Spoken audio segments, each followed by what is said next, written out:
I am absolutely delighted today to welcome two power women to come and speak to me today. This episode was requested by Callum's wife, who's a keen runner, and during her recent pregnancy, she was cautioned to avoid micro-concussions to the baby by a very well-meaning healthcare professional. I am hoping that by the end of this podcast, we will not have any more such discussions from healthcare professionals, and who better to keep us right than co-founders of the Active Pregnancy Foundation since 2020, which is said to be dedicated to breaking down barriers to engagement with physical activity during the preconception, pregnancy and postnatal life stages. What could be better? Welcome, Marlize and Sally. Hello. Sorry, can we just back up? Micro-concussions. I have never heard of that in my entire life. That is hysterical. I remember Callum sending me the message.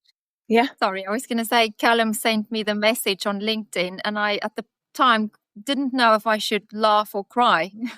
But yes, Sally, micro-concussions because of running during pregnancy. Unbelievable. That's what we're dealing with. Yeah, speechless. Hopefully we're going to put everyone right. I mean, hopefully people who are tuning into this will probably be a self-selecting group of people.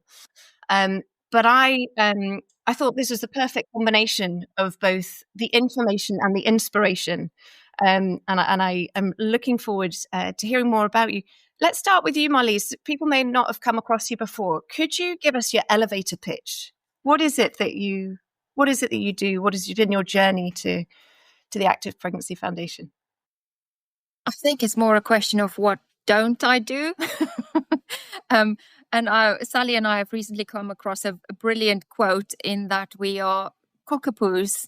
We have cockapoo of careers. We do Franken jobs.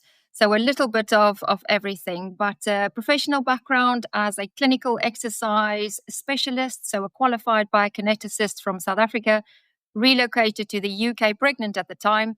This is not an elevator pitch, this is a bit of a long story. But anyway, pregnant at the time and working with pregnant and postnatal women, or qualified to do so, and coming to the UK, I was met with an awful lot of finger pointing and judging. You know, should you be doing that? You are harming your baby, you're irresponsible. And that made me ask some questions. And I approached my midwife at the time, who couldn't answer the questions. And then I realized there was no guidance in the UK in place at the time. And that changed my career forever. So I then took it upon myself to fill the evidence gaps.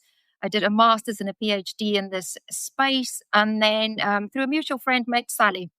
And we realized that the evidence base was now moving forwards. In 2017 and 2019, the UK Chief Medical Officers launched guidelines, but it wasn't necessarily reaching the healthcare professionals and the women that it was intended to. And that's how the Active Pregnancy Foundation came about. So that's our passion project. But in terms of the day job, I am still a researcher based at Sheffield Hallam University. Excellent. My goodness me, so many things to pick up on there. But whilst we're on context, you mentioned it about Sally as well. So let's get the background of you both, and then let's go back to some of the research findings and this evidence-informed approach for these guidelines that didn't exist during either of my pregnancies either. So, Sally, I'm awestruck. The things that you've done are incredible. Can you do an elevator pitch? But actually, I like the background story too. Yeah, of course. So I left school, went to university, did theatre, very random and not really related to this at all. But I then had a quarter-life crisis and decided to row across the Atlantic Ocean. And that led to rowing across the Atlantic Ocean twice. Got a world record for that, became a professional adventurer. And during that time, I was trying to conceive, went through an IVF journey. It was difficult and it left me with PTSD, unfortunately. But I'd also qualified as a personal trainer.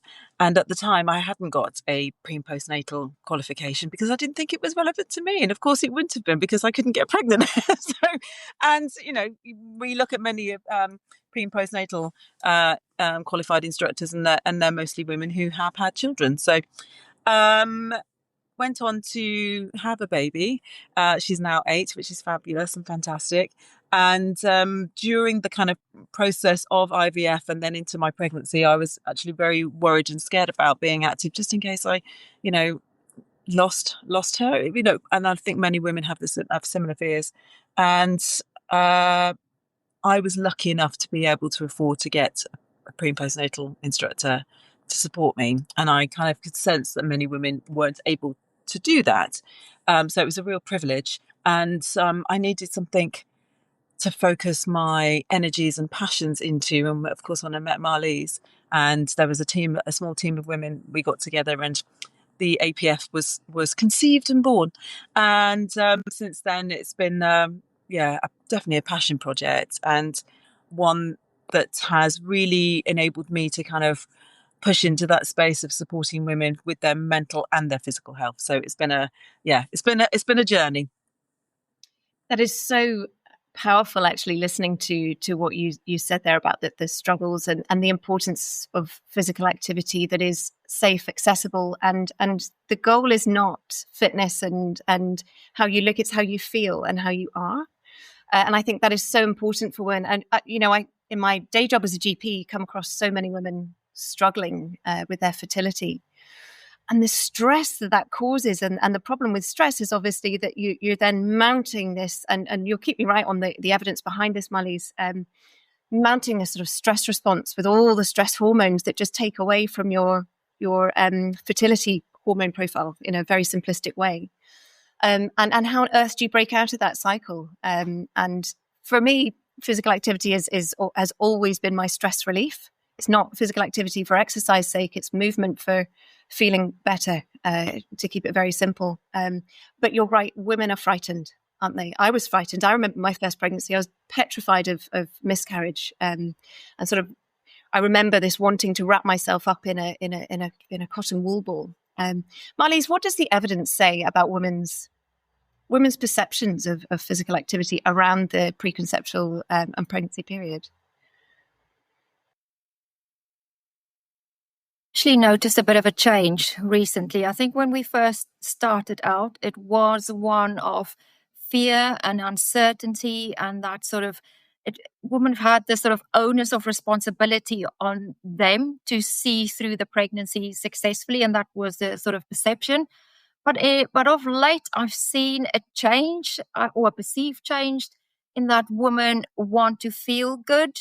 They sort of recognize that to take care of others, they also have to take care of themselves first. And that is more and more of that is coming to light. But I think the reassuring thing around the evidence is that for the majority of women, it is not only safe, but it is very beneficial to engage in physical activities throughout their pregnancy.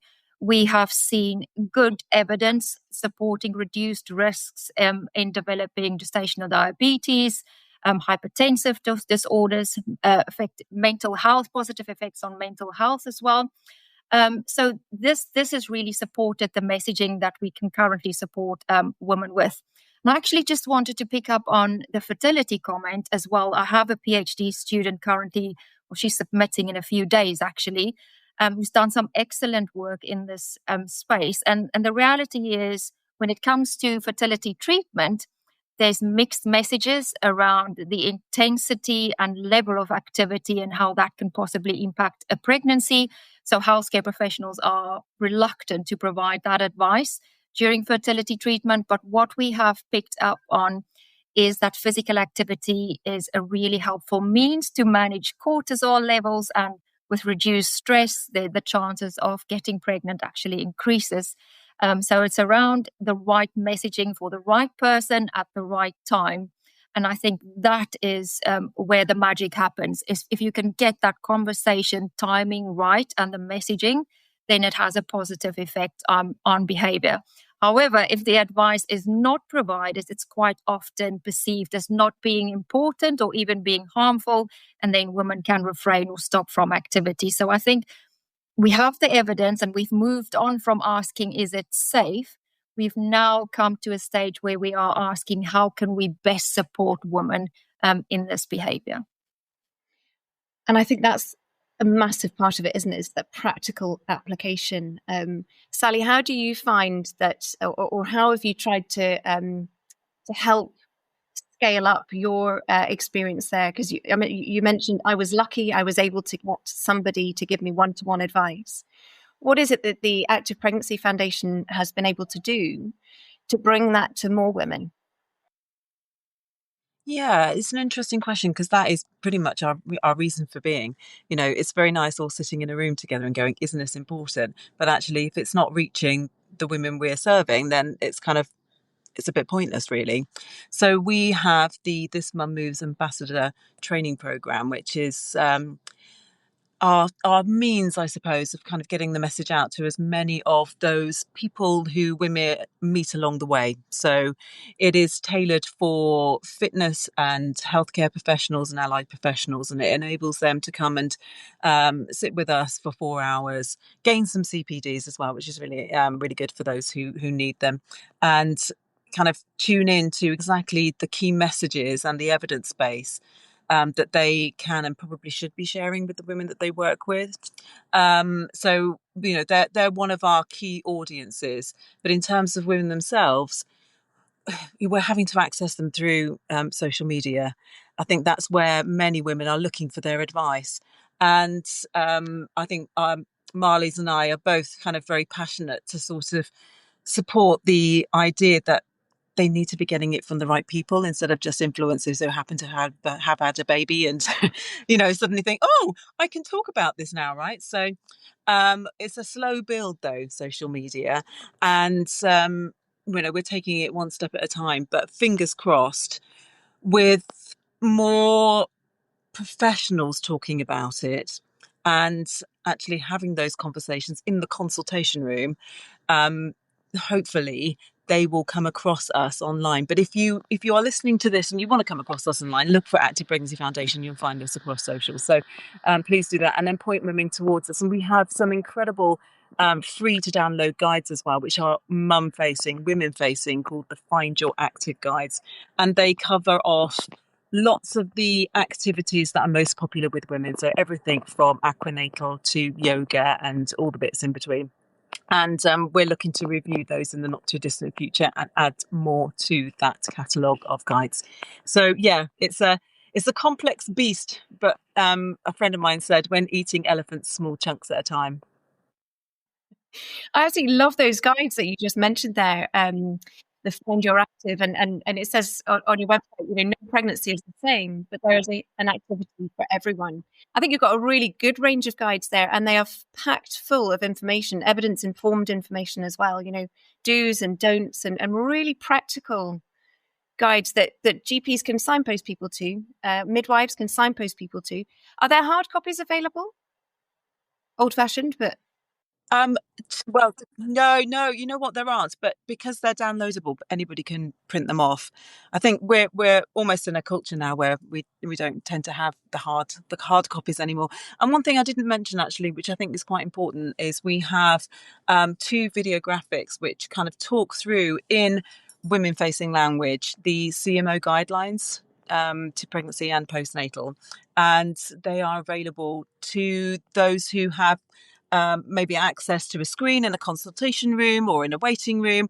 And if you get in touch with us, there's an opportunity for us to share those video graphics with you, and then you can kind of put those in those patient-facing waiting rooms. Does that make sense? Brilliant. Yeah, no, fine. The reason I asked about printable ones is that I actually work in a very deprived population in a deprived pocket of Edinburgh, and some people don't have access to as much media as you imagine, even of childbearing age. But I hear you. That's fantastic, and waiting room videos. This is a great idea.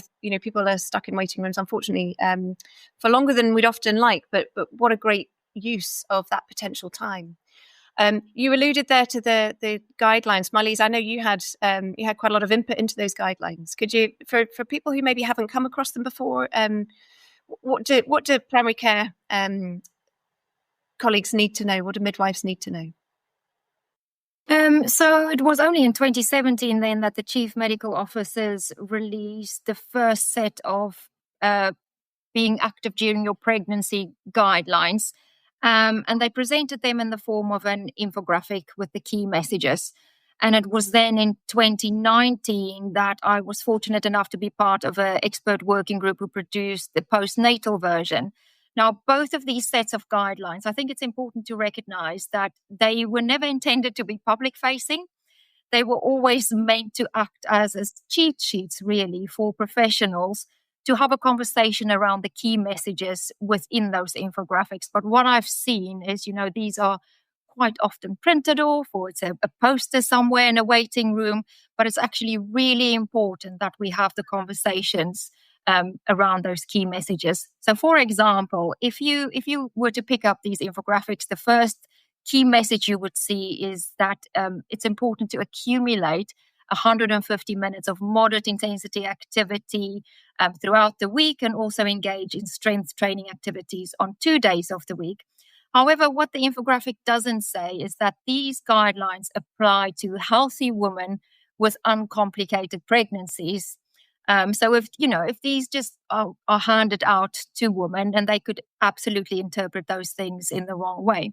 And we've recognized that as a bit of a challenge. So what we've done is also support a tool, the Get Active questionnaire for pregnancy UK version. And then very recently, the postnatal version was published, and we're just adapting it for the UK now. But these tools are essentially then for women to determine, do I have an uncomplicated pregnancy, and at what stage do I need to speak to a healthcare professional? But in reality, for the majority of women, it is safe to continue without having to have that discussion. And in that way, we are ultimately reducing barriers to movement and engagement. And we've also developed a second part of the tool. So if a woman has ticked yes to any of the questions on the tool, we then encourage a conversation with a healthcare professional. And for them, we've also devised a tool to help guide the conversation.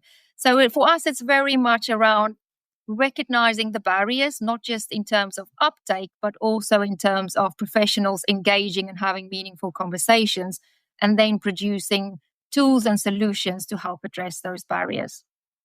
Yeah, because often, we're not taught as healthcare professionals what to do in that situation. You've got someone who's come in and they've got some sort of pregnancy complication, and the woman's wanting to ask your advice, and you think, oh, I'm not prepared for this. So, what I teach my trainees is, we'll just go back to basic principles. And I think that comes through in everything that you have produced, is that, it is common sense, but it's about giving people the confidence to say, okay, well, look, let's meet you where you are, and let's just nudge you forward a little bit. Start low, go slow. It's the same principles. I go on about this in every single podcast, and it applies here as much as it does anywhere else.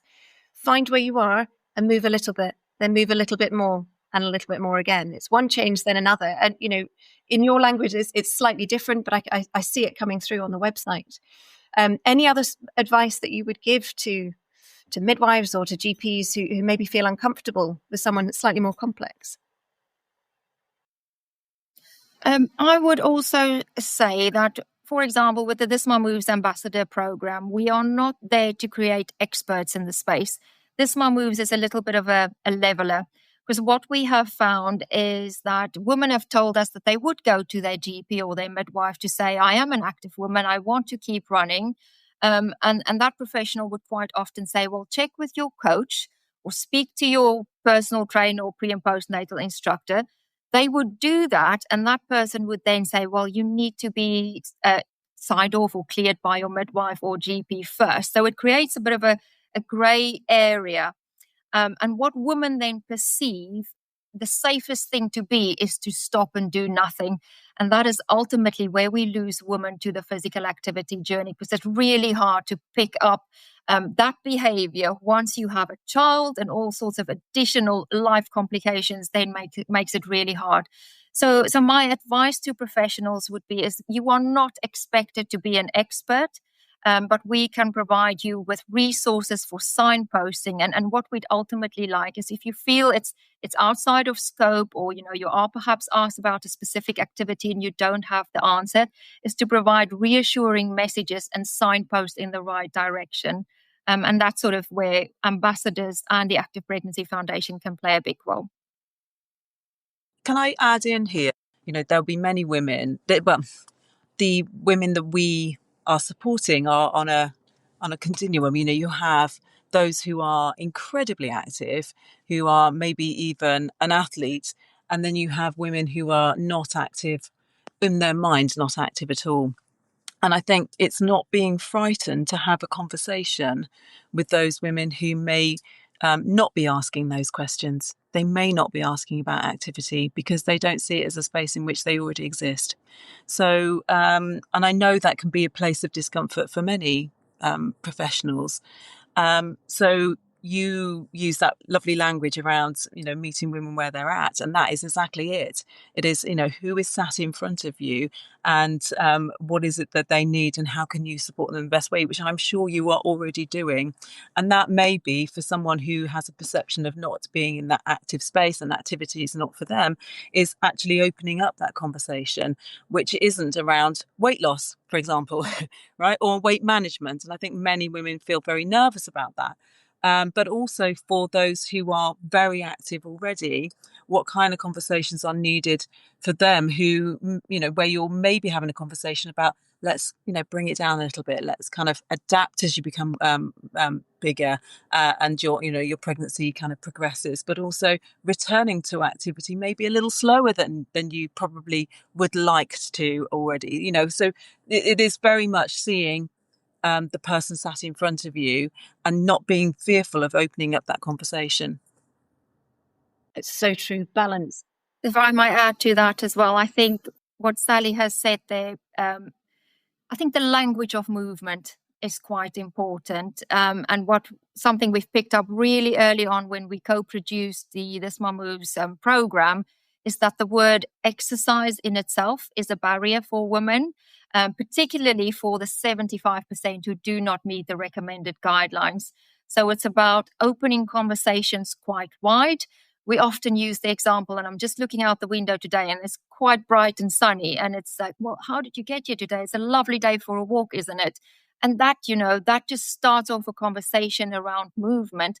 And then it is about meeting them where they are at. So if they are, if exercise is perhaps part of their identity, speak about exercise and their Pilates class or whatever it is they're doing. If they are sporty and preparing for an event, then absolutely meet them where they are at. But I think it's quite important that we recognize using the right language when trying to promote activity in the perinatal period is really important. It's so true, isn't it? And then finding things that people really enjoy. So you brought us, Sally, quite nicely towards the sort of the postnatal period. And, pointed out all the complications. You're tired, your baby's waking you up at night. The last thing you want to do is put on a pair of leggings and get out and do some activity. But I know for myself, there was a buggy boot camp where women are encouraged to bring their babies and come to the park, get some fresh air. And that was an absolute godsend throughout both my postnatal periods. I don't know what I would have done without that. It's not for everyone, but isn't it brilliant that these things exist? What other ways can we help women to embrace that postnatal period and get active? Yeah, that's an interesting question. And funny how you were saying about, mum and baby groups. Having that connectivity in those early days with other women who've been through a similar experience is hugely beneficial. And being outside as well is hugely beneficial. And having those conversations, being able to support each other. And I think that is also something that we can kind of lean into, is how do we encourage women to participate in those sort of activities for the benefit of actually just meeting other women, to be able to kind of talk to them and share experiences and have that connectivity. But there are significant barriers to that. As you've mentioned, maybe you're tired, maybe you don't have anybody who's able to look after your baby, if that's what you choose to do, if you want to go do something on your own. So I think there's a kind of cultural shift, though, and that is permission to do it. We are giving you permission to be active postnatally, right? I know from my own experience that a lovely, well-meaning friend said to me, oh, if you'd like me to look after your daughter, I'm really happy to do it. I said, oh, you know what, that would be great. Yes, please. I'd love to go back to the gym. She went, oh, I thought, it meant that you could go to the cinema with your husband. There was a perception there that there was a selfishness for me to want to go to the gym. And the gym was my happy space, my kind of, my mental health space. So that never happened. So I wasn't able to do it. And also there's something around consideration around language as well. When you're going in as a woman going into a postnatal activity forum, for example, like a mothers and babies swimming club or a mum and babies walking group. And for somebody who had birth trauma, I don't always want to kind of shout across the room, yes, I had a vaginal birth. Yes, I had a cesarean section. So it's kind of being very cognizant of those sometimes deeply personal experiences, because you could easily lose somebody if that place is a place of discomfort. And I certainly stopped going to a mum and baby walking group because I didn't feel that the PT at the time was very in tune with how difficult that conversation was for me. So I'm just sharing my personal experiences, but there are many barriers to women returning to activity postnatally. They're just some of them. What about women who come in and ask for advice about pelvic floor, for example? Because this is an area of discomfort, particularly for, I know if Hussein had been able to join us, I think he wanted to bring up some questions that maybe some of our male colleagues might not be sure how to answer. How do we respond to women when they say, well, I'm not sure about my pelvic floor, can you advise me? I think this is a really interesting topic, and something that within the pregnancy guidelines I advocated for and wasn't in the end included is the timing of when to start pelvic floor exercises. And I actually think, this education should start much earlier in women's lives, perhaps even during adolescence. And we need to really normalize this conversation much earlier. So pregnancy is a moment in time to remind women that it is important to do pelvic floor exercises, but actually, this is a part of a life course approach, not just for women, but also for men, and to normalize this type of conversation much more widely and not just limited to pregnancy. Now, we do have within the postnatal guidelines specific reference to start your pelvic floor exercises as soon as you can if you haven't started them already. But I think, these conversations need to start much earlier. And we also need to recognize, particularly in the postnatal space, that there are some symptoms that are really common, but they are not necessarily normal. And to make the distinction and perhaps empower women to start to ask the right questions when things don't feel quite right, and not just to put up with them and live with them. You don't have to. Can you give us some examples of what you mean there, Marlize?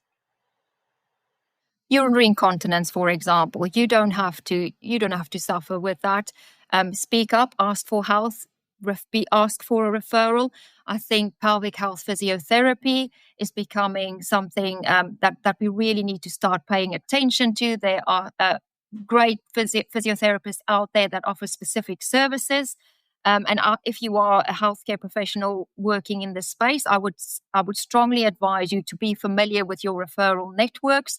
So if the question comes up, that you are ready to refer on or to signpost to evidence-based information.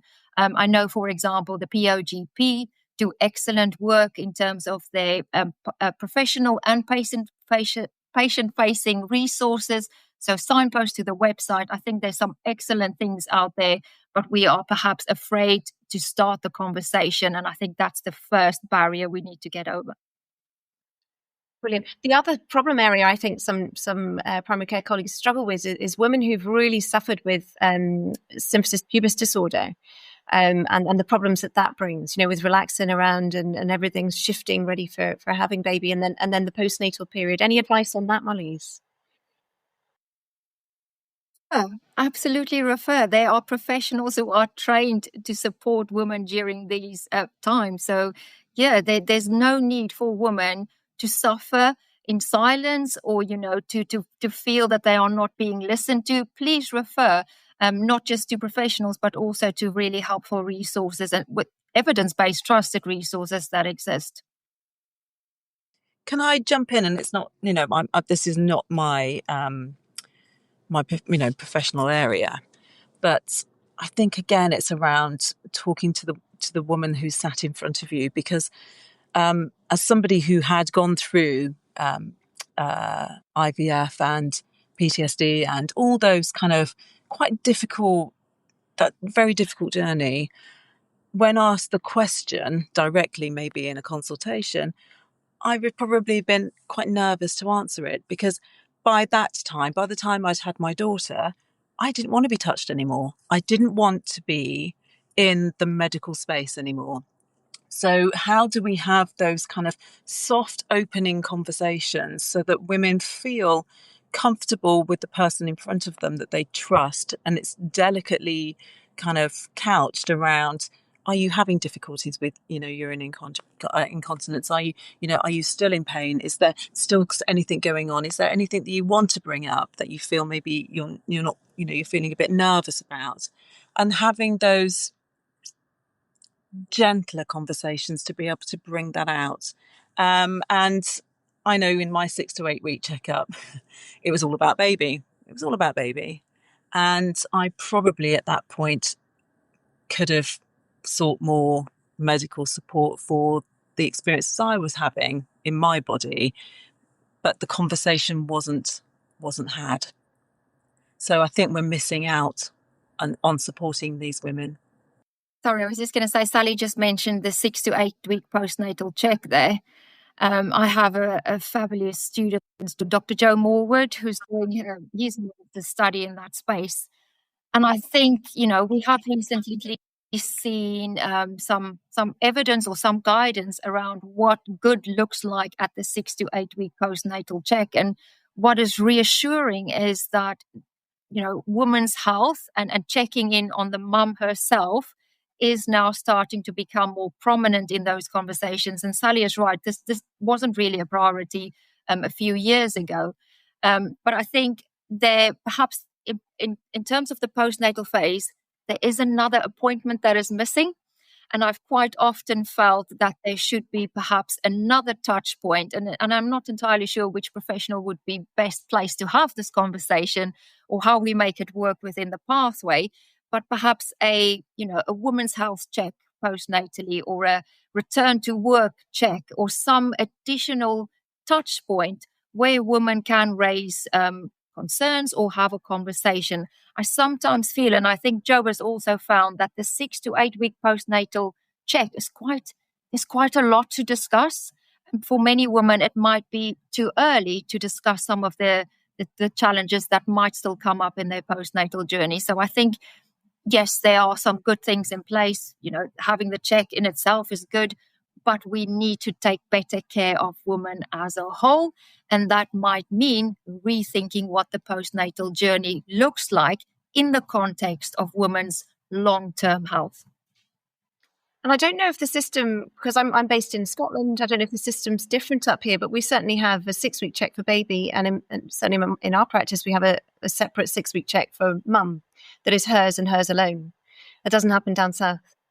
There's also regular touch points with our health visitors who, if they are worried about mum, they will absolutely. And I had one yesterday that young woman who was booked in with me because the health visitor, she couldn't quite put her finger on it.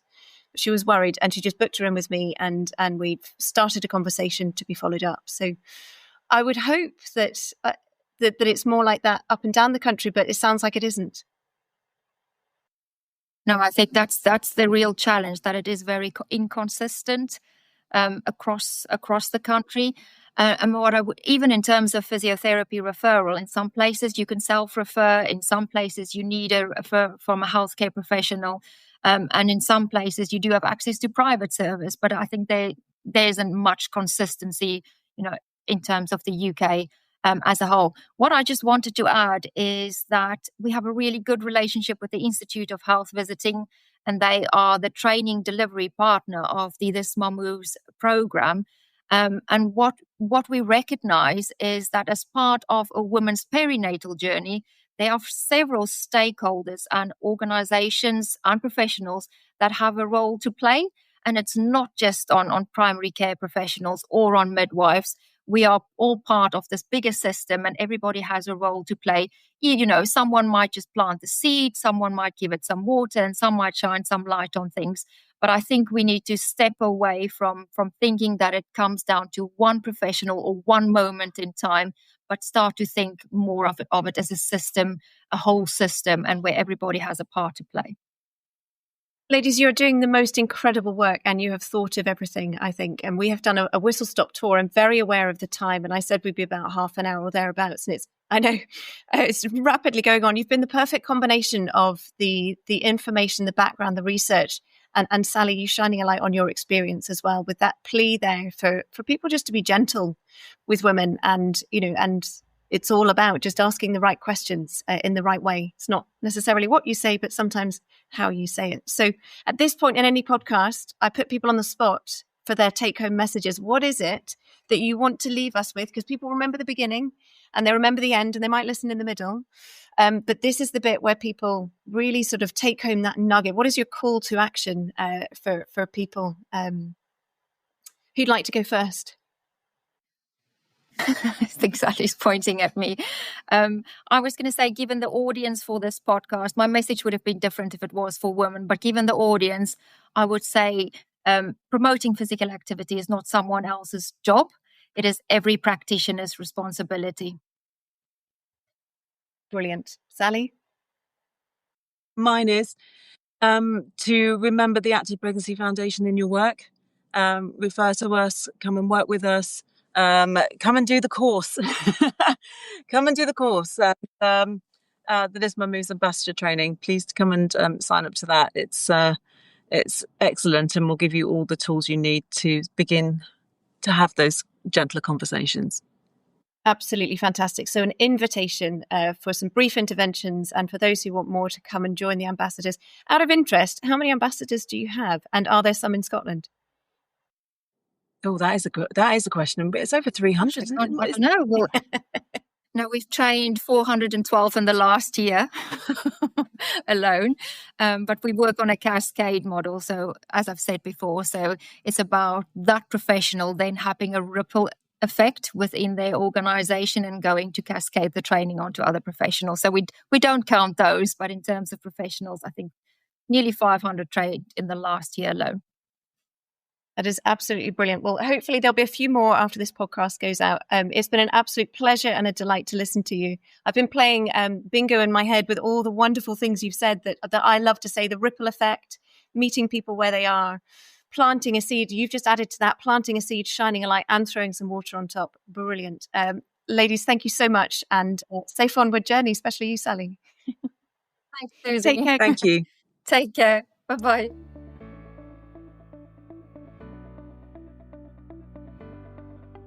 Hi, it's Callum. I really hope you enjoyed the episode.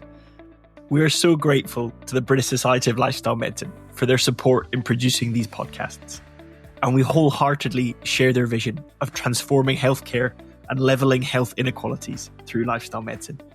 If you want to find out more, please head to bslm.org.uk. Although catering for healthcare professionals, this podcast is for everyone. If you enjoyed it, please share it. And we love hearing from you, so do reach out. Thanks for listening.